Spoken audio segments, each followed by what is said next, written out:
Шәкен Айманов 1914 жылы 15 ақпанда қазіргі Павлодар облысының Баянауыл ауданында дүниеге келген. 1932 жылы Алматы қаласындағы Қазақ драма театрына қызметке шақырылады. Шәкен Айманов классикалық пьесалардың басты рөлінде шебер өнер көрсетіп көпшіліктің назарына түседі.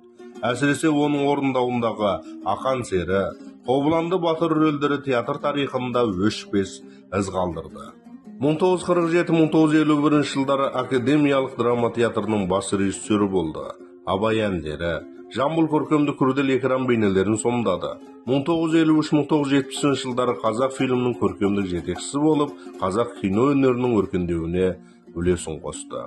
Оның қойған көркем фильмдері махаббат туралы аңыз, алдар көсе, ата мекен, Найзатас баурайында, менің сүйекті дәрігерім мен тақиялы періште, қазақ кино өнерінде комедиялық жанрды дамытты.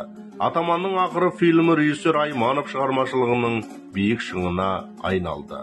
Шәкен Айманов талантты актер, ойшыл режиссер ретінде қазақтың сахна өнері мен кино өнерінің қалыптасып, шыңдалуына айрықша ықпал еткен ерекше дарын иесі.